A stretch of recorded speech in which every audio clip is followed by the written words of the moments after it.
Hi there, and welcome to today's time management and productivity tip.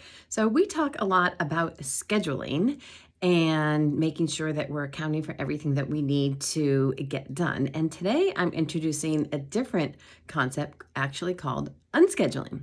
So, one of the benefits, you hear me talk, if you follow me, you hear me talk all the time about the importance of setting up your week in advance before it actually happens. And there are many reasons for that. Number one, it takes away the Sunday scaries. But number two, it gives you a chance to take a look at the big picture before anything actually happens.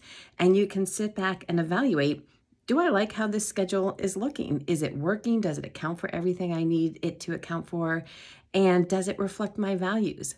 If you value being healthy, if you value getting your work done, if you value spending quality time with your family, then do you see time allocated for all of those things? That's the beauty of setting it up in advance. But the other benefit is something called the possibility of unscheduling. So there most certainly are times when you might look at the week and say, oh my goodness, this is way too much.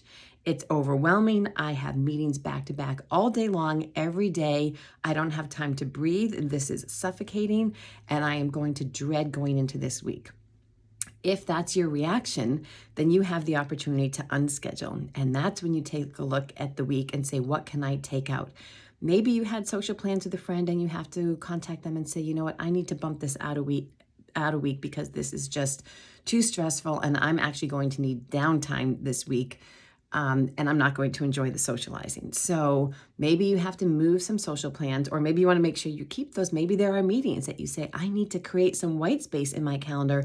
I need to get some tasks done in there in addition to just attending meetings. And so maybe you have to think about how can you take yourself out of some of those meetings. Maybe you delegate someone else to go, or maybe you bump them a week and contact the other people involved and ask to reschedule. Just take a look and really, nothing's going to feel easy. Nothing's going to say, oh yeah, I could easily wipe that off the schedule. But do an experiment. It may feel uncomfortable to ask people to reschedule a meeting, or you might feel uncomfortable telling a friend you have to reschedule. And I really like to think in terms of experiments. Just test it out. You never know until you try. See how it feels and see what the potential benefit is when your week feels a little bit more doable. You have more white space, you have more wiggle room. And I bet in the end, it's going to be a much better week. So think about that over the next week. And certainly as you get into the weekend and you set up your week for the following week, think about the possibilities with unscheduling and how that can benefit you as well. Okay, have a wonderful day.